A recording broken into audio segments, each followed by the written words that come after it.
Hallo, guten Abend. Herzlich willkommen im Haus der Berliner Festspiele zum zweiten Teil, Dankeschön, unserer Netzkulturkonferenz. Ich bin Christina Tillmann, leite hier die Dramaturgie am Haus und vertrete heute Abend Thomas Oberender, unseren Intendanten, der leider krank ist, nicht hier sein kann, aber herzliche Grüße sendet. Ja, Netzkultur, Freunde des Internets, als wir uns das vor etwa 1,5 Jahren ausgedacht haben, schon damals den Titel nicht ganz ernst, leicht ironisch, aber doch durchaus positiv gemeint haben, konnte keiner ahnen, dass wir uns jetzt in dem Moment, in dem die Konferenz stattfindet, mitten in einer Riesendiskussion befinden, was das Thema noch spannender macht, was zeigt, dass wir eigentlich längst keine stumme Masse mehr sind und was mich auf die Vorträge heute Abend so besonders gespannt sein lässt. Ich will gar nicht zu viel vorwegnehmen, nur noch bedanken möchte ich mich einerseits bei der Bundeszentrale für politische Bildung, mit der wir das zusammen machen. Thomas Krüger wird gleich auch noch ein paar Worte sagen. Und natürlich bei Nicola Richter, unserer Kuratorin, die das ganze Programm zusammengestellt hat und ohne die diese Konferenz gar nicht stattfinden würde. Ich wünsche Ihnen einen sehr spannenden Abend. Bleiben Sie bis zum Schluss, bis zum Konzert. Gehen Sie zwischendrin ruhig auch mal hoch in den Rang, wo ein spannendes Parallelprogramm läuft. Und vor allen Dingen beteiligen Sie sich, bleiben Sie nicht stumm, sondern nehmen Sie an der Debatte teil. Herzlich willkommen und viel Spaß.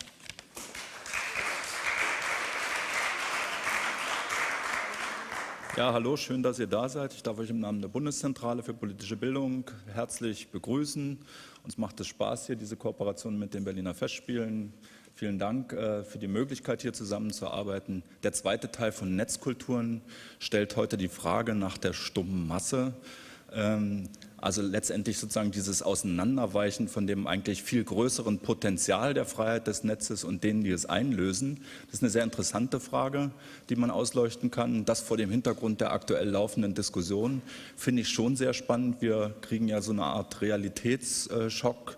Die kulturkritischen Äußerungen zum Internet, das angeblich kaputt sei, zeugen ja auch von einem unrealistischen Paradigma eines quasi paradiesischen, freiheitlichen Netzes, als wenn da nicht alle möglichen Interessen immer schon unterwegs gewesen wären. Und das sozusagen stärker in die Diskussion einzuspeisen und eine neue Begrifflichkeit dessen, was eigentlich Privatheit und Öffentlichkeit heute heißt, auf der einen Seite, und auch der politischen Kategorien bezogen auf das Netz auf der anderen Seite, fordert uns einfach heraus, sozusagen auch eine Neubestimmung von uns selbst als Subjekte vorzunehmen. Möglicherweise ist es gar nicht so, dass das Internet kaputt ist, sondern wir nur noch nicht die Orientierung und die Selbstverortung in dem Kontext aufgebaut haben. Darum geht es unter anderem auch heute. Und ich freue mich sehr, dass hier mit dem Blick auf das Potenzial des Netzes, auch auf die aktivistischen Möglichkeiten des Netzes der zweite Teil eingeläutet wird. Ein dritter Teil findet ja dann im Februar statt. Ich hoffe, da sehen wir uns auch alle wieder. Vielen Dank.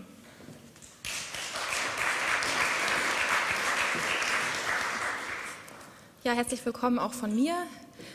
Liebes Publikum, liebe Teilnehmerinnen und Teilnehmer der Netzkultur und auch liebe Zuschauer im Stream. Wir streamen heute wieder von dieser Bühne. Ich möchte mit einem Zitat aus einem Wikipedia-Artikel beginnen. Am Anfang von vielen Auseinandersetzungen steht ja meistens eine Definition. Ich weiß, dass es verpönt ist, bei manchen Wikipedia als Quelle zu benutzen, aber Wikipedia ist ja eigentlich vielleicht das Beispiel, was bei uns im Alltag angekommen ist, für die Weisheit der vielen. Dieser Begriff, den James Surowiecki geprägt hat, schon 2004, und um die vielen soll es ja heute gehen. Und deshalb zitiere ich jetzt ein bisschen paradigmatisch aus Wikipedia, aus dem Masse-Artikel. Masse bezeichnet eine große Anzahl von Menschen, die konzentriert auf relativ engem Raum physisch miteinander kommunizieren und/oder als Kollektiv gemeinsam sozial handeln. So, das finde ich ganz spannend. Natürlich im Netz ist der enge Raum ein weiter Raum und man kommuniziert nicht physisch, sondern digital, aphysisch. Trotzdem ist es natürlich spannend, wenn diese Masse kommuniziert oder wenn dieses Gespräch stockt. Und Thomas Krüger hat gerade darauf hingewiesen, dass es heute eher um so aktivistische Positionen geht, eigentlich aktivistische Positionen auch in der Kunst. Also wir gucken hier ja sozusagen darauf, wie der Digital Turn in der Kunst und in der Kultur verwendet, benutzt, hinterfragt wird. Darauf freue ich mich, also darauf, auf diese Beobachtungen von stockendem oder in Gang kommendem Gespräch. So, das war meine kurze Einleitung. Jetzt geht es weiter hier auf Englisch. Also switche ich jetzt auch ins Englische. Und ich werde die erste Veranstaltungsrunde hier kurz einleiten. A few weeks ago, the Chaos Communication Congress staged a Skype call to WikiLeaks founder Julian Assange, in which he called for all sysadmins of the world to unite. So what are these sysadmins? Apparently today they have access to information that many of us don't have, and they have the power to and the knowledge to leak that information into the public sphere. In short, working intimately with computer systems has become a political act in many cases, and thus it has become part of contemporary culture, we might even say popular culture. Nerds and hackers and computer experts have become cool in a way, and people like Edward Snowden or Bradley Manning, Jake Applebaum or Sarah Harrison have become political contemporary heroes. They even have become friends with other people that are not nerds and hackers and computer experts. We will talk about this today. And even the arts are slowly grappling this importance of this new movement, as we could say. So please welcome the director at Schauspiel Köln, Angela Richter, the dancer and activist Allegra Sir-Lebel. She is from LA and is living in Berlin at the moment, and the WikiLeaks ambassador Joseph Farrell, who has traveled here from London, about the talk, a friendship between avant-gardists and nerds. The panel will be moderated by Anjana Shrivastava, whom I shortly present to you. She is an American journalist living here in Berlin, and she has started discussion series during the Gulf War where she invites critical thinkers who, as she says, are conveying the message of an alternative America. She has invited people like Lawrence Lessig, Art Spiegelman, and lately Evgeny Morozov. Welcome everybody and have fun with your talk.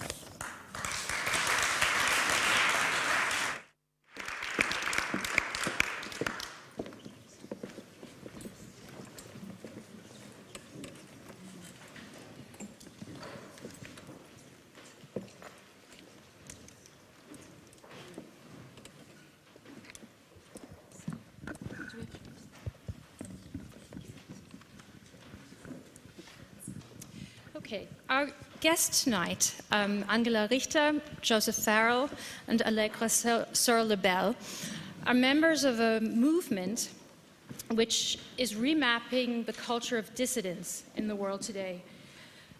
Artists and nerds have always been at the core of dissident cultures. Solzhenitsyn was an artist, and Sakharov, in this sense, was a nerd.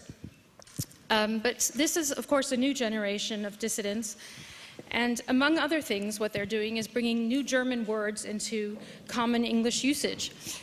Now we can talk in English, in addition to about things like Angst and Schadenfreude. Since people like Allegra and Jake Applebaum have been learning German, there are new words like Zersetzung. Applebaum uses this word almost every time, wherever he is, whether he's in Manhattan or here. And Zersetzung means simultaneously subversion, decomposition, and degradation all at once. So I think it has a nice violence, but it saves some time. Yes, it's a new culture that we are witnessing the beginning of. Angela, I wanted to ask you first.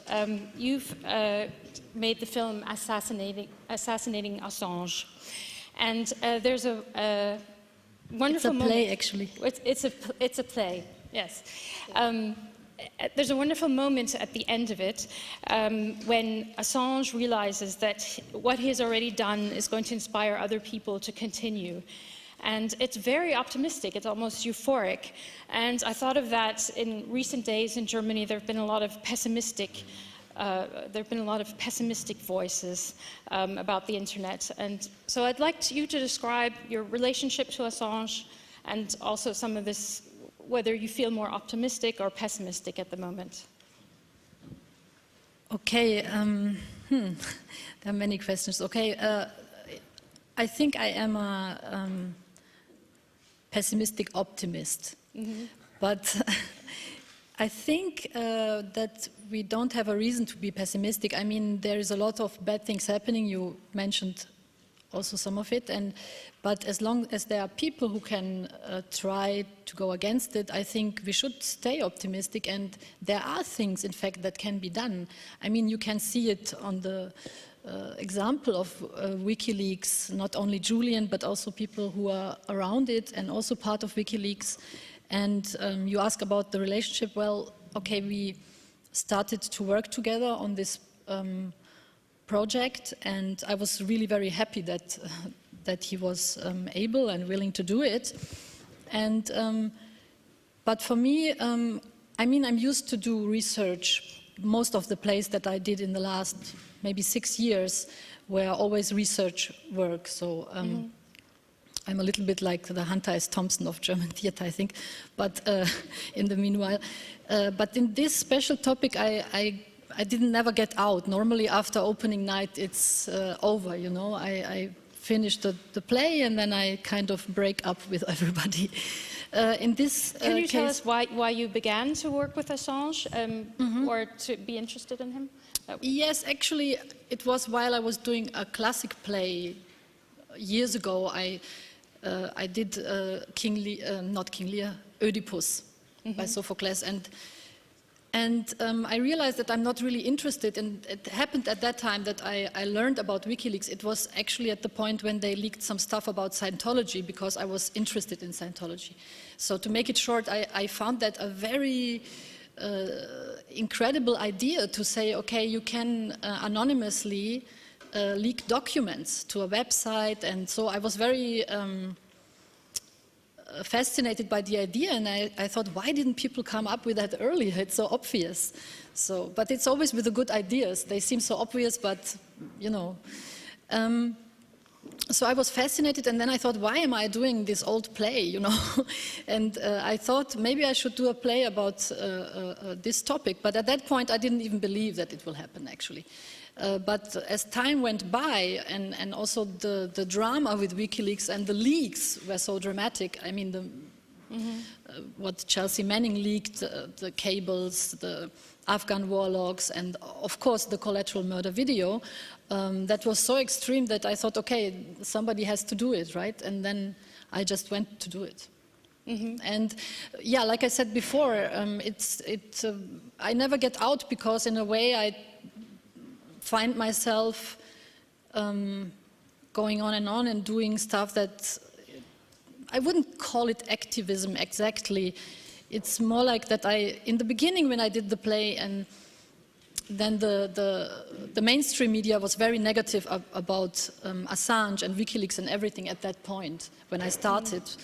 And I kind of tried to also hack the mainstream media, inform that I gave a lot of interviews. I did every interview that was offered, and tried to kind of discuss it differently. And yeah, so. But also the story isn't over, which is perhaps why you carry on and you have to update it. Yes, it's always going an update, because it's not over, and I planned the play as a work in progress, which was a good idea, actually. It turned out much more than I ever thought in the beginning. And so we showed it already in Vienna, in Hamburg, in Köln, in Berlin, of course, and yeah, we are showing it again on the 15th of February in Cologne, on the State Theater there.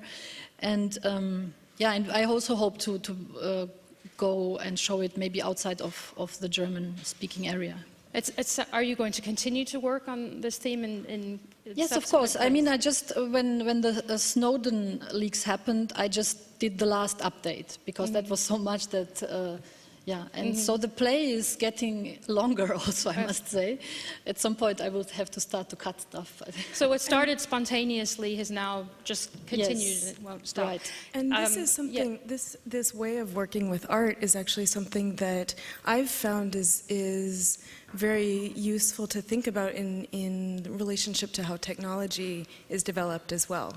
And that developing art in an ongoing process like this is much more aligned with how technology works, right now. You know, you don't just make something and then it's done. You make something and then you keep tweaking it, you keep patching it, you update it, and everything is constantly changing. And having art that is also doing that is much more contemporary. Yeah. Joseph, I wanted to ask you the same question, how you started. You worked at the Center for Investigative Journalism. When people ask me that question, they say, how did you get this job? I usually say, I have no idea. I was working for the Center of Investigative Journalism with Sarah Harrison and I were working there together, and we worked for Gavin McFadden. And he said, oh, there's this man coming to town who's going to give a talk. Can you help him for 2 days? And we said, yeah, we'll help him. Didn't know who this man was. It was all very... And then we sort of thought, oh, I wonder if it could be... No, it couldn't be. And then it was, Julian arrived. We helped him with press. It was actually 3 days. We did 3 days of just organizing press. It was just... we started working the night before the Afghan war logs were released. And so that was quite astounding. And then we worked for 3 days afterwards just doing interviews. I think he did 75 interviews in 3 days. Mm-hmm. And then he said, do you want to stay? So what was supposed to be 3 days is now 3.5 years. So he seems to be able to draw people in very small amounts of time for very long, and appoint them for a very long amount of time. Well, yeah. I mean, he's dynamic, and what he does is extraordinary. People always focus on him as the person, and they forget so much about what goes on. You know, when the cables were released, it was of such huge political and global import, and almost simultaneously, everyone started focusing on his personality, which, yeah, it's irrelevant comparatively. But it's, you know, of course... But his personality does play a role for the people who work with him over the long haul. Yes, because... In a positive way, absolutely. Can you tell me how you react... I mean, he's done, like you say, Angela says she usually finishes a project and breaks up with everyone, and she's still here. Can you tell me about the time after the Snowden revelations, up until perhaps Obama's speech yesterday? How have you and Julian been reacting to that process? To the revelations, or, I mean, let's talk about the speech. First, yes, it's easiest to get out well, there isn't actually very much to say about the speech, other than he spent 45 minutes talking about baby steps, Obama, and as we know, I mean, what is a baby step? It's a bit wobbly, it doesn't go very far, and it usually falls over. So what did he discuss? He went through what's been happening. He spoke about, you know, we're not taking the phone, we're not listening to the phone calls, we're not doing looking at the phone numbers, we're taking the metadata. And people sometimes don't realize that metadata is quite often more important. If somebody were listening to your phone call, they might just hear you saying, oh, could I book an appointment at 4 o'clock? If they were looking at the metadata, they might see that you're booking an appointment at an abortion clinic, and where it is, and where it's coming from, and where you're going to. So it actually tells you a lot more. So he didn't call for any proper change. He spoke about, he didn't ask for people's resignation. He said, let's move it a little bit this way or a little bit that way. Some American journalists thought that the metadata of Obama's speech was that it's exactly like what he said about Guantanamo. He said, yes, we're going to, and didn't say how, and then it didn't happen. That seems to be sort of one possibility. So he said, we'll give it to either the companies, or we'll get an independent panel or board or review committee to hold all this information. And as we know, you know, the FISA courts have allowed big organizations to, well, actually I read something today which said, it's like Fight Club. The first rule of Fight Club is you don't talk about Fight Club. And so they have to give all this information over, but they're not allowed to talk about it. So why would that not happen to these new bodies that are going to be created. Everything seems to be, everybody has been coerced. There's no talk about, are we going to stop the coercion? What do you think about political figures who in recent weeks just haven't said much at all, whether that's Merkel with her handy or Obama? Why are these very, very powerful political figures who are routinely mentioned as the most powerful people in the world, why the silence, and how do you think, what does that do to their power in a sense? That their power must suffer? Well, silence is, if you're silent, you hope perhaps, well, I won't say anything, maybe the thing will just go away. The result of Obama's speech yesterday is that he will actually have to do it again because he didn't give anything concrete. So I think that speech was more damaging to his power. It showed, as you said, it was Guantanamo. It's a whole lot of nothingness. And when you talk about big political figures, I think the idea might be actually don't look at them, but look at, well, when you talk about Merkel's phone being hacked, I wonder why the media is more interested in that than the fact that everybody else is being hacked. It's almost a given that states will spy on other people's heads of state. But no one seems to think about, no one seems to get very upset that everything they do is being monitored. And how do you and Julian react? What do you think about public reaction? Are you happy with how the public has reacted, or you think it's not enough? Well, public reaction is not the same as what is portrayed in the press. So that's difficult to gauge. You can't say that the public reaction is what you read about. But, I mean, the public has reacted well, although it's something that he's been saying for ages. I mean, if you read his book, Cypherpunks, that everything he said in that came out. Mm-hmm. Okay, I want to now talk with Allegra, and I'd like you to describe something about your American community in Berlin, what it's like to live. I guess there's a sliding scale of expats and people who are really in exile. If you could describe that. Yeah, well, Berlin has a very unique history, and one of the things that I love about being here is that people understand, whether they are expat Americans or longtime Berliners, they understand that my desire for privacy comes from a very real and respectable place. Living in the States, it's very different. People, when I say I'm not on Facebook, they look at me like I'm crazy. And here, I can buy a lighter that says, "Fuck you, I'm not on Facebook," right? And there's an understanding that privacy and being able to have your own personal life that is not fully shared with the rest of the world is very valuable. But you can't buy can you buy a cell phone here without registering it? No. No, you can. It was a question. How did you, as a dancer, how did you start to get interested in matters of privacy?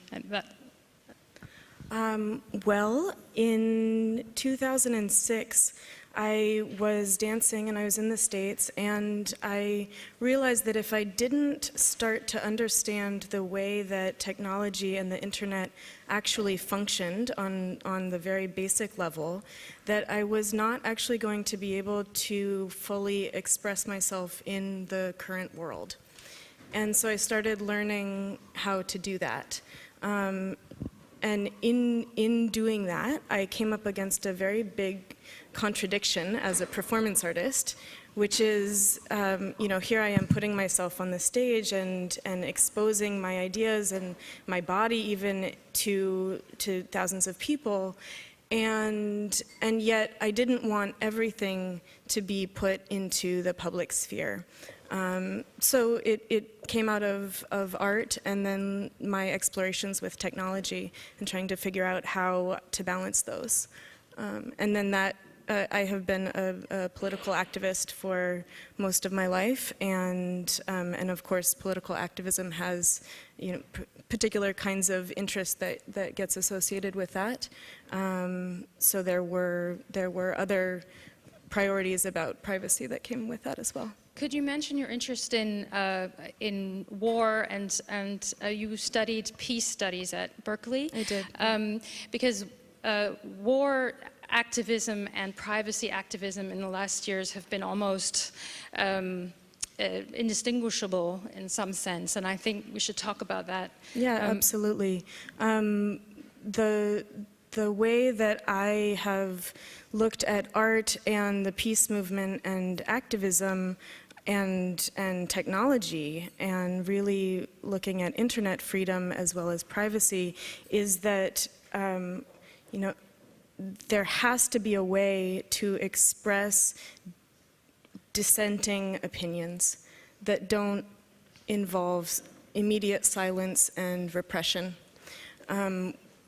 When there are anonymous graffiti artists that go through the streets and express their opinions, and then the rest of the world can see that, that makes a difference in the ways that people think about the messages that they're putting out, the violence, you know, anti-war slogans and this sort of thing.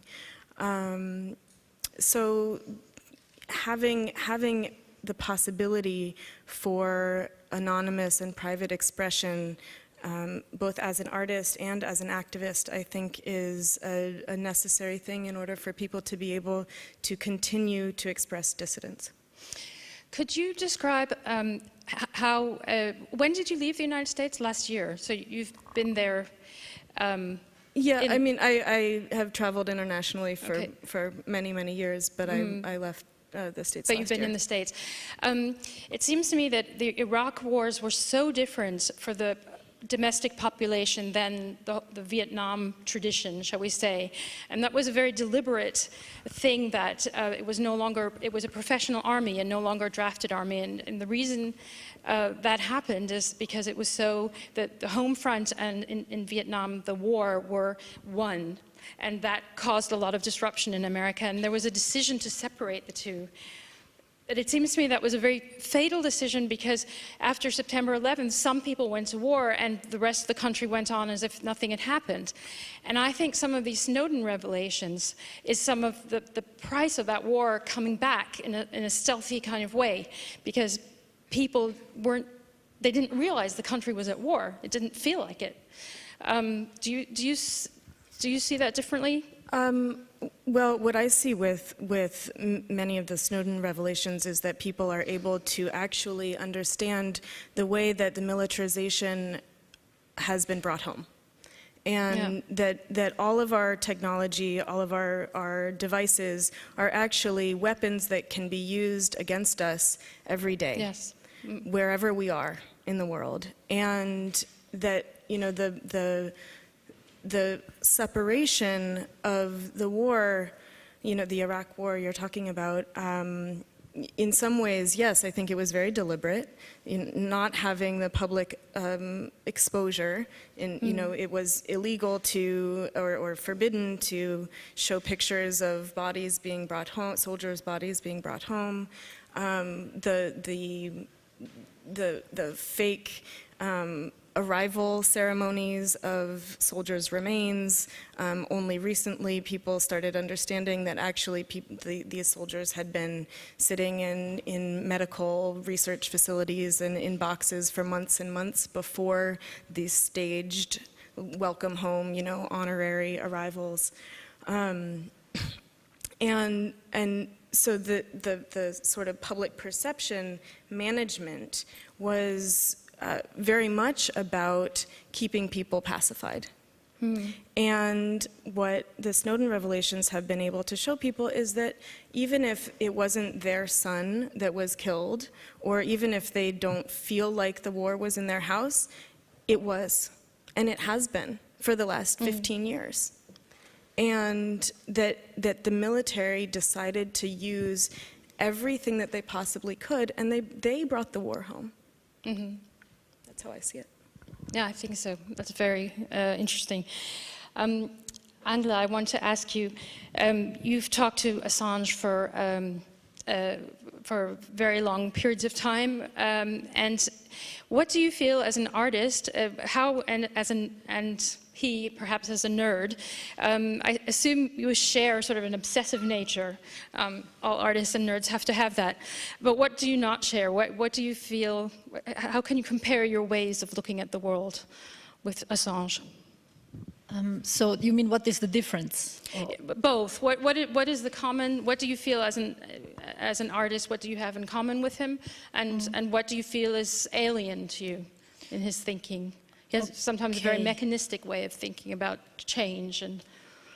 Yeah, I didn't realize that so much, that it's very mechanistic. I mean, what we share maybe is a maybe obsessive kind of curiosity, because that was my impulse very much also. I had a lot of curiosity, and I think he has too, in a way. I think that might be common. And yeah, there are of course differences. He's a total different person, but I don't even receive him that much nerdy that you might expect. I mean, he's a very intelligent person, and also very thorough, I would say. When he explains something, it's really very, very detailed, and you have to be very attentive to follow. And I'm more like a person who would speak in slogans, I would say sometimes, and make it a short slogan. So that's also what I try to do also with the texts, you know, to kind of, it was very difficult for me to reduce them without making them less complex or something, you know. And so, yeah, he is, I think he's very special to anybody that I know, so I can't really put one point that I would say this is the biggest difference, but I do in fact think that he has a lot of in common with artists that I know. The determination and passion for what he does that I know from people that are also artists. But in his case, it's of course maybe of bigger impact to the whole world, I would say, as we can see. And also with a bigger risk. He's risking much more. And that's why I also find it very sad in a way that he is treated so harshly, because people would never do that to an artist. I mean, we all know that artists in China, in the history, maybe, you know, they can also misbehave, you know. Let's say Otto Mühl, yeah, in Österreich, I think most people know him. He's a child molester, and still the art world is troubled by acknowledging this, yeah. It's an extreme example, and I'd say, and with Assange, I think people are putting too much weight on what they read in the newspaper, or maybe the mainstream. Maybe Joseph, could you describe what it's like trying to take care of Assange at the moment and his message? It must be an increasing burden as he's there longer and longer. Well, I mean, the circumstances under which he's in doesn't allow him to operate as freely as he would like, obviously. And it's restrictive. He's essentially in a prison and has been since the end of 2010.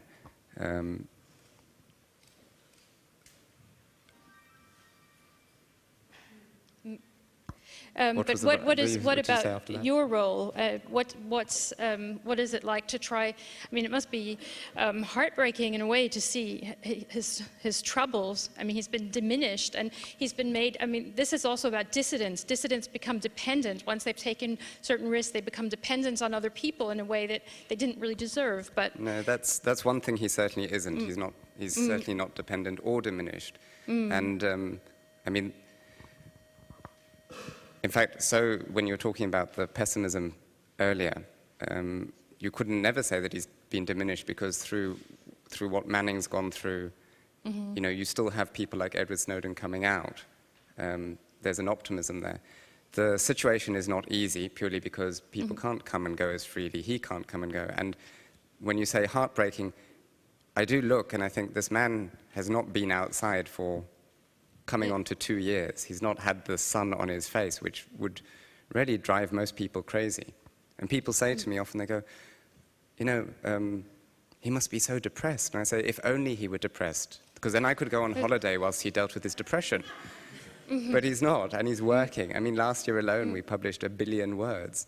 There is one good thing about him being in an embassy, which is he's less likely to be raided. I mean, there have been other cases, Aaron Swartz, who killed himself because of his fear of a draconian sentence a year ago.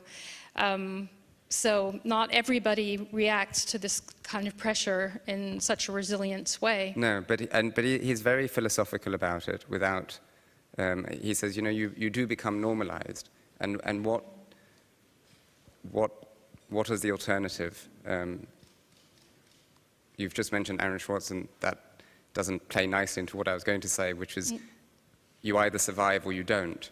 That's what most people do. They're people who go to prison and spend 39 years in solitary confinement, like the Angola 3, and you normalize and you get accustomed to it, and you either deal with it or you don't. And so that's the philosophy he goes with, and he's dealing with it better than I would, better than most people I know would. I mean, how often is it that you don't even leave your house for a whole day? You go, oh, I've got to go out and get some fresh air. But I think you're being very modest, because before I open up for questions, Nelson Mandela said he thought his role as a prisoner was easier than the people who had to take care of him in the outer world and be his ambassadors. So even though you're English, or waste a few words on what it's like for you.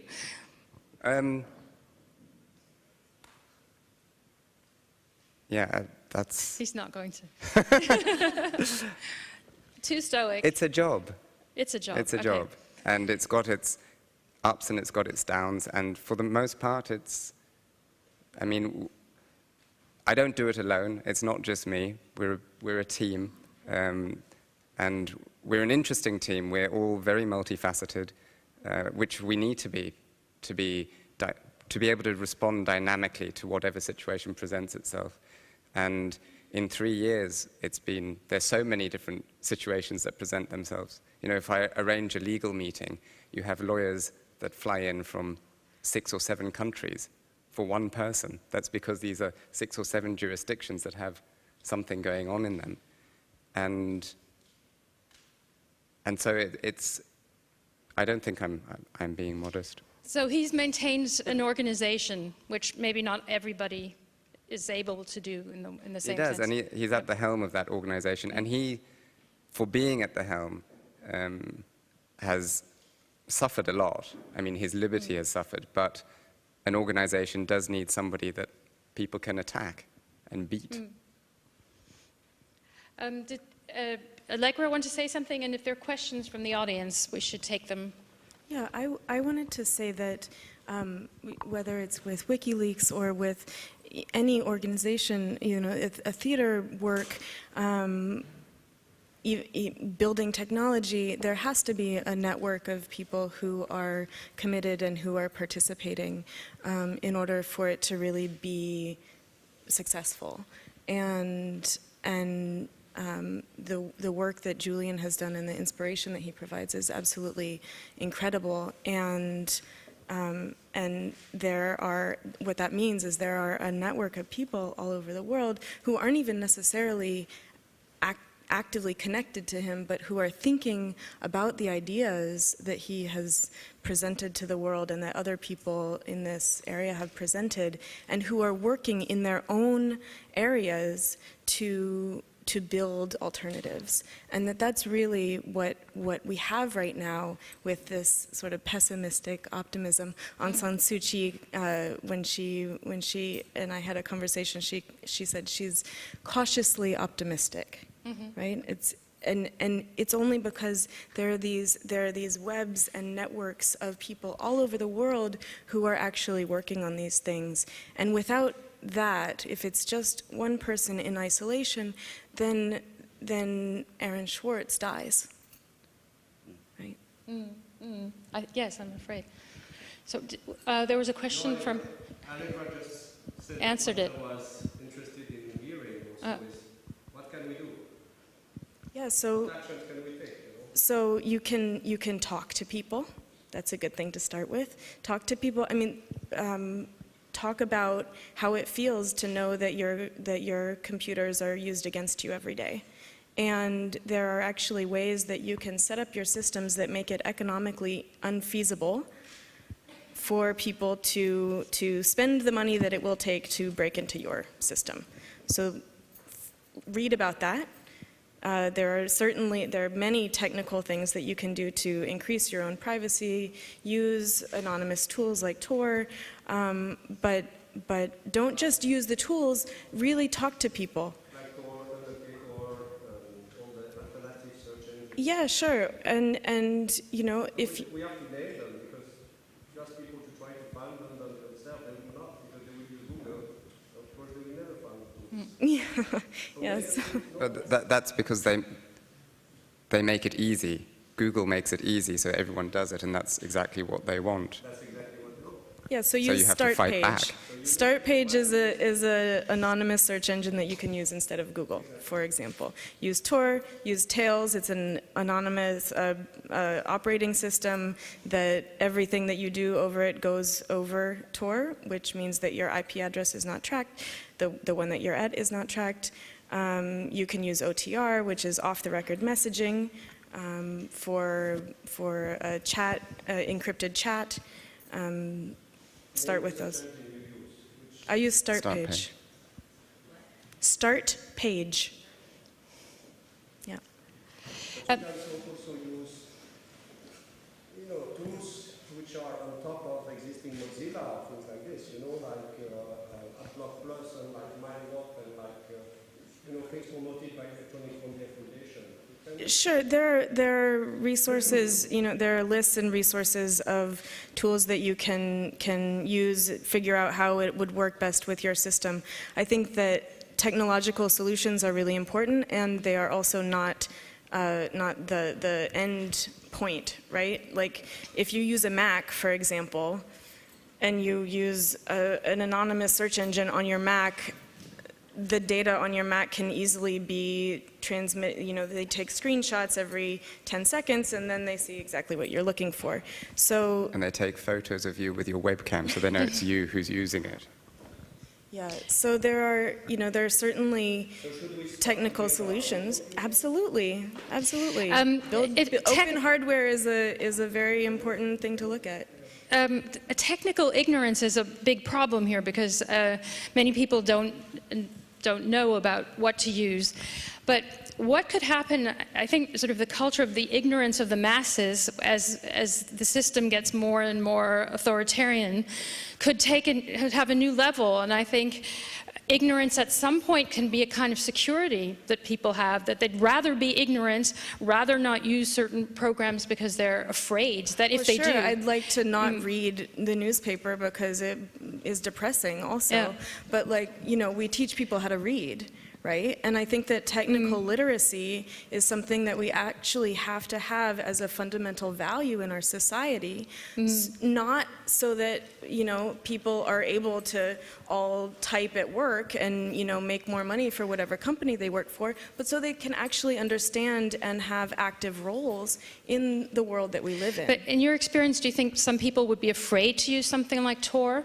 Or afraid to use encryption because everybody's been going around saying, I have nothing to hide. So once you start hiding what you're doing... No, I don't think that... I haven't experienced fear. I've certainly experienced resistance. Laziness. Because it's something else you have to learn, and it's not always time efficient. Yeah, I find that it's more of an excuse that, oh, well, I don't have anything to hide, is more of an excuse. Instead of saying, I really don't feel like doing that because it's going to take me 10 hours to make it work.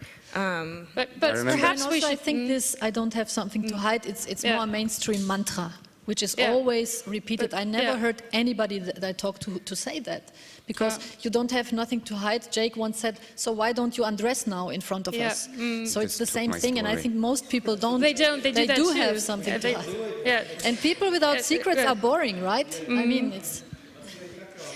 But perhaps we should use the window of opportunity where it's just laziness that have people not do this before it does become something like fear, because you can bet that there's going to be Snowden has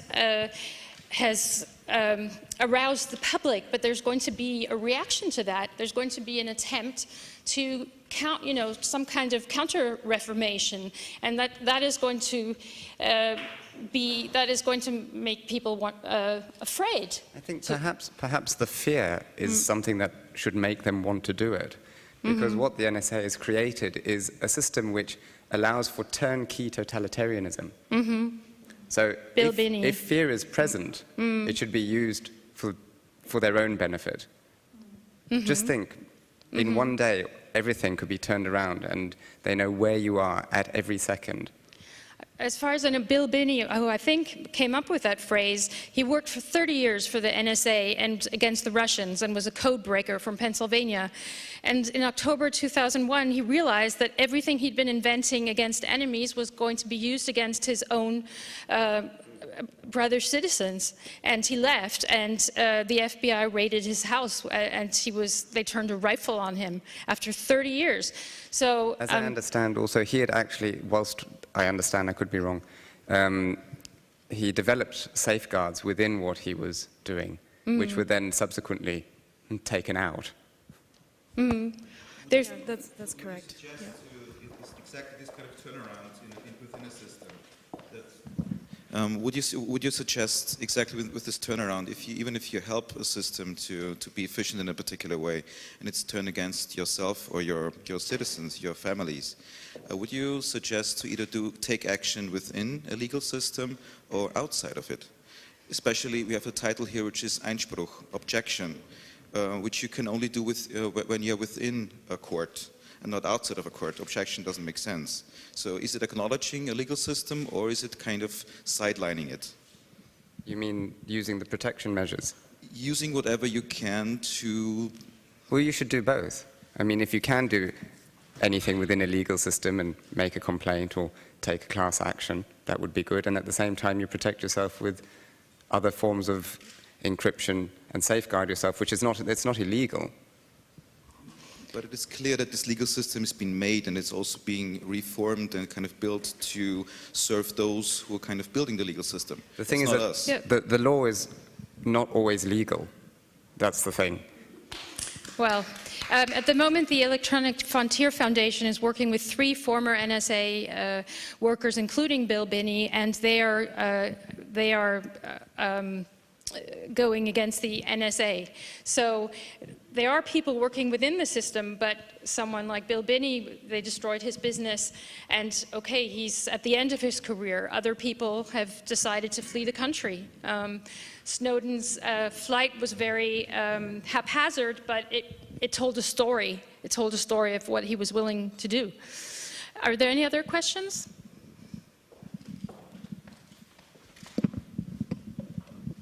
I just wanted to quickly come back to this matter of optimism, pessimism, because we've mentioned these words a lot.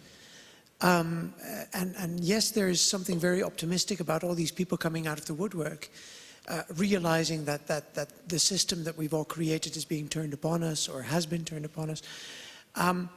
So yes, that is a very optimistic thing, but I'm approached by a lot of people that say, oh, so now the hackers are going to save the day, or all these good things are going to happen.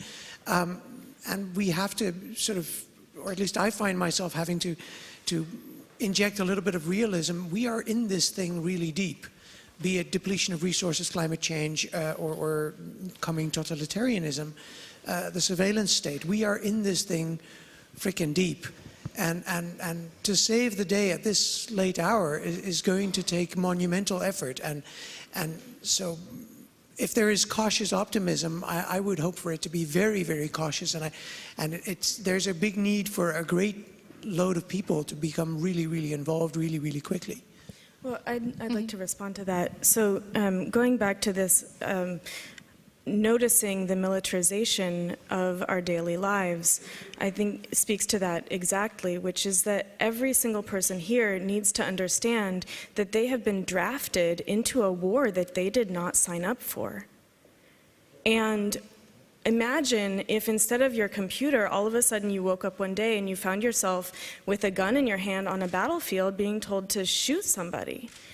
And you didn't know how you got there, and you didn't know exactly who sent you, but you were told that that was your job and that was the only thing that you had to do, and then you had to decide, what are you going to do? And that's where we are. Joseph, you talked about something in that regard. If you publish information, it's automatically assumed that you could have been communicating with the enemy, and that as a legal principle, publishing is the same as communicating with the enemy. Well, I mean, that's what they were trying to suggest Manning had done. They were trying to frame it so that, but that means that the New York Times, they were using it specifically for him, but it had such great ramifications because it meant, for example, that even the New York Times, if they were to write anything, would be communicating with the enemy. And the knock-on effect for that is it sounds like a way of getting rid of all sort of national security journalism. And that's putting fear into people as well. You can't write that because before you know it, you're a terrorist. Yeah.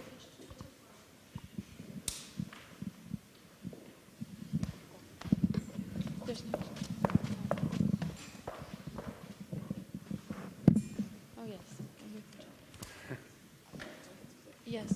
There was nothing because we had problems with the stream. There was no sound. And there are only some positive feedback tweets that repeat some things people were saying here. And one favorite is people without secrets are boring. Yeah, and that's all at the moment. Yeah, it's the same that you can see also over there, the last tweets.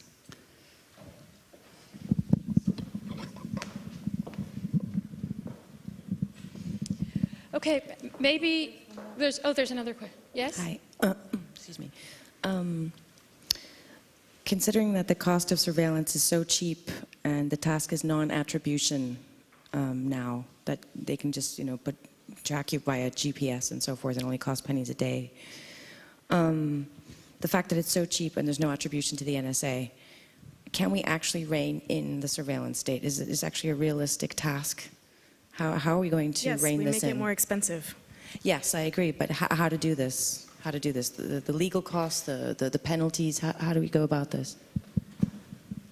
So I think that it's a combination of technical measures and legal measures and political measures. We make it economically infeasible for them, we make it politically infeasible, and we make it legally infeasible. Good luck. Here we go. Wanted to follow up? Yeah, a quick follow-up. It's very important for people to understand that it's not going to be solved in the technical field. You cannot create any kind of meaningful security if the NSA and other governments are messing with the computer industry, messing with every computer, every random generator, every chip. This is the last couple of years that we have some level of transparency into what our equipment is actually doing, if there is that level at all. If it has existed, it's probably going away as we speak. So without reining in these agencies and without attacking the budgets, the tens and many billions a year that they can spend, we can never fix this problem. Which is what you said, it's more than just a technical battle. Yeah, well, I don't think that we should be saying, oh, intelligence agencies, they're just going to do what intelligence agencies do, which is spy on everybody. No, I know it's not what you're saying. I'm saying that's not what we should have as part of our solution is actually a redefinition of what is culturally and socially and legally and politically acceptable for intelligence agencies to be doing. There was an article today in the New York Times by Shoshana Zuboff about Obama's speech. It was before he gave it. It was yesterday. And she said that if he doesn't do anything, the role of leadership is going to automatically go to Germany and the European Union. That she personally, I mean, she was speaking for herself, obviously, was going to give up on the national front and hope that in Europe change would come. Do you share that optimism, if you want to call it that? The optimism that in Germany and in Europe some kind of turnarounds will begin. Yeah, that would be good. I'm all for optimism, even if the turnaround was in America. Can you hear me? Yeah. I think there's also a sociological and an economic and a political issue in terms of domestic politics in the U.S. I mean, if you think about who joins the military is a route for many people in rural areas who would like to go to school. I mean, Manning's a perfect example, who joined the military because couldn't afford a higher education. And in terms of institutions within society, the military is one of the few institutions that is, I mean, this might sound, I don't expect people to take this like, you know, it's wonderful, but it's a very democratic institution. So you have a lot of people who are generally disenfranchised from upward social mobility, joining the military in order to feed their children, belong to their communities. I mean, I think South Carolina, Georgia, Texas, I mean, strong political coalitions with the United States. I wonder whether or not what we're talking about today is of any interest to them. Well, I'm not sure they're the problem. The military, the people in the military are not the problem. Does someone want to have a closing word? I think we have to finish now, unfortunately. But does someone want to make a last appeal? I mean, to go to the American military and sort of this question of America as a lost space.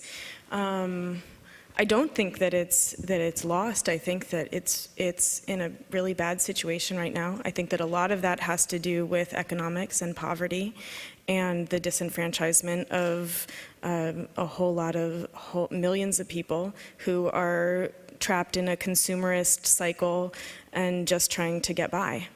And that you know, that's not just the poorest of the poor, that's the middle class, that's the upper middle class. It's people have a mentality of they've got to just get by with whatever they can, and that if we actually look at economics as part of this situation of surveillance, then a whole bunch of other questions come up. I don't have the answers for those, but if we actually take care of people on a human level, then I think that things are much more likely to change. I think there's also a problem which is not just the military, but contractors who are outside of the scope of the military. And so they fall within, and no one seems to talk about them very much. They just talk about the military. I mean, they fall, in Iraq, the contractors they weren't US, so they weren't held to account by the laws of war. They weren't Iraqi. They could do what they want. There was no law that dealt with them. In that sense, Snowden is a bit similar because he also wasn't a government employee. Yes?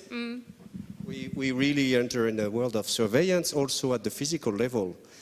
Out of the 800,000 jobs created during the last 10 years in France, 400 were in surveillance business, meaning private police in shops everywhere. Half of the only job net creation in the last 10 years was in this, only in France. It must be exactly the same everywhere. We count by millions people recruited only to make this even physical surveillance.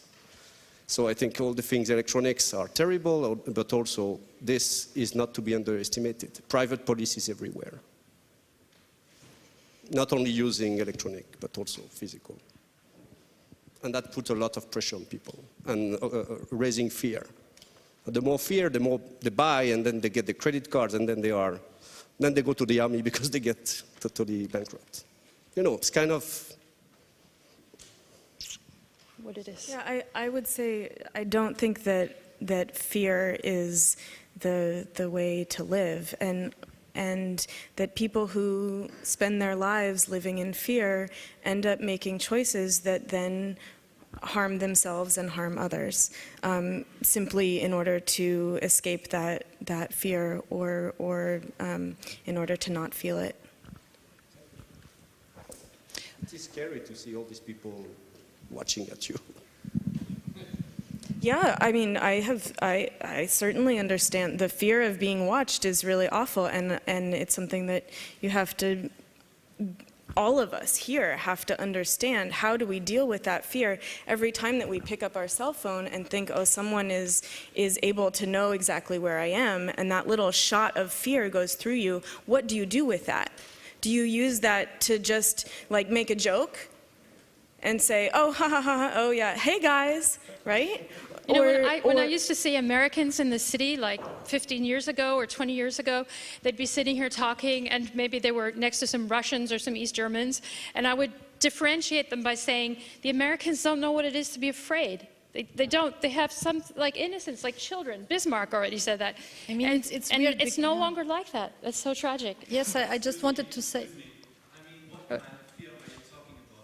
Yeah. Parts of the world, people are fearing of not getting enough to eat, not getting access to water and whatever. And we're talking about a totally different level of repression in most parts of the world.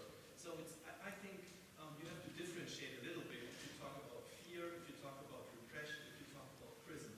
And you have to say, okay, this is your point of view here. In other parts of the world, people have different perspectives and different fears and different products of their existence.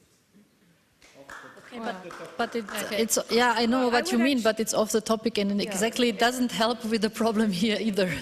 But I get your point. Yeah, but I would also say that I always get very skeptical when I hear the term national security, right? Because actually it's like a coffin. It's avoidance of fear also what we have, you know, because fear you can also see it positively when you are really afraid in a I would call it a healthy animalistic way. You are very attentive, and I wish that people would be able to have the fear and get attentive and then do something, because that's what you're supposed. The fear that we are talking is like the rabbit in front of the snake, right? Where nothing happens, scared, yeah? So one should be very skeptical about this pseudo-security that they are trying to sell us, because actually it's just like a coffin, you know, and people are bored. That's the bigger problem, and boredom is always counter-revolutionary, right? Okay, that's the slogan. You do.